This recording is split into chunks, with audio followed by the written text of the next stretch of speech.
Magandang gabi po.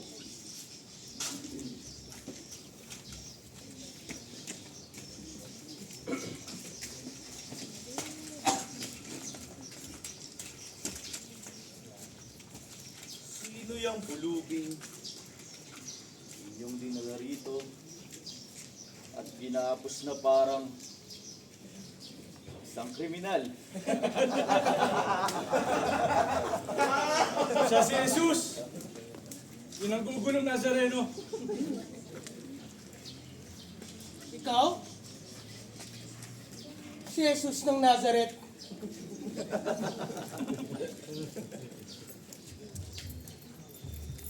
Isa ka raw hari. Ngunit, nasaan ang iyong kaharian? Sa anong linya ng mga hari ka nagmula? Magsalita ka! Anak ka lamang na isang hamak na karpintero, hindi ba?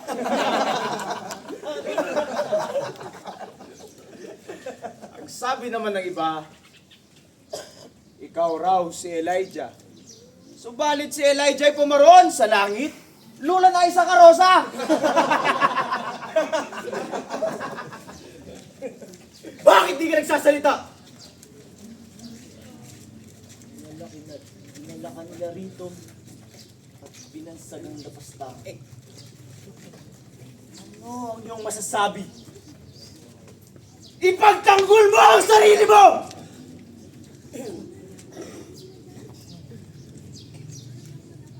Hayagan akong nagsasalita sa lahat. Lagi akong nagsasalita sa mga sinagoga at templo kung saan tayo nagtitipon. Wala akong nililingin. Bakit ako ang tinatanong ninyo? Bakit hindi nyo tanungin ang mga nakarinig sa akin? Alam nila ang sinasabi ko. Bakit kanya ang masagot? Hindi mo ba kilala ang iyong kausap? Ganyan mo ba kausapin ng mga punong tore? Cesar, kayo pa! Kulang pa yan! Mali ba akong sinabi? Tunayan mo kung meron man. Kung wala, bakit mo ako sinaktan? Sige, pagbibigyan ka namin. Pakinggan natin ang mga sasabihin ng mga tao. Pakinggan natin. Pakinggan natin.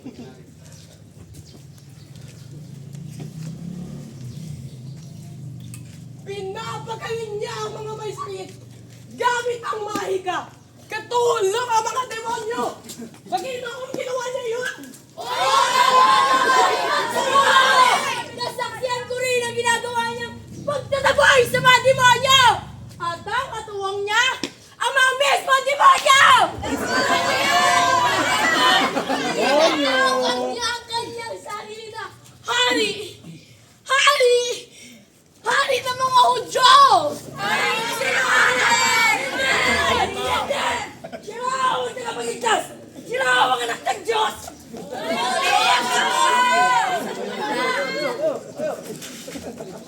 Sinabi niyang sisirain niya ang templo at sa loob ng 3 araw, muli niya itong itatayo! Pinabalik ang sisiyan! Winika rin yan na siya raw ang tinapay ng buhay at kung hindi natin tatanggapin ang kanyang katawan at dugo, hindi na natin makakamit ang buhay na walang hanggan!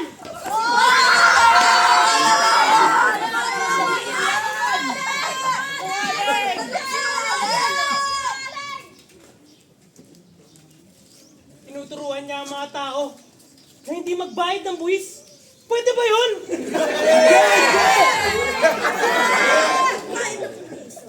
Tignan niyo siya. Isa siyang subversibo na dapat lang magdusa.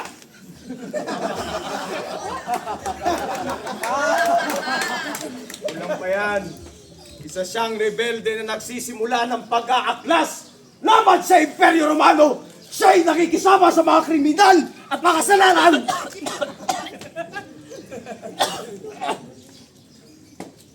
Wala ka pa rin bang sasabihin? Hindi mo pa rin ba ipagtatanggol ang sarili mo?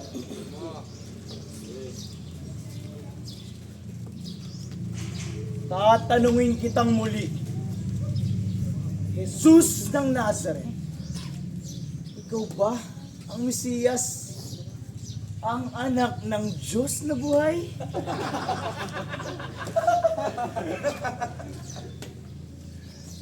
Ikaw na ang nagsabi. Lapastakan! Narinig Diyos ang lahat. Hindi na kailangan ng mga saksi. Ano ang kanyang hatol? Patay ka!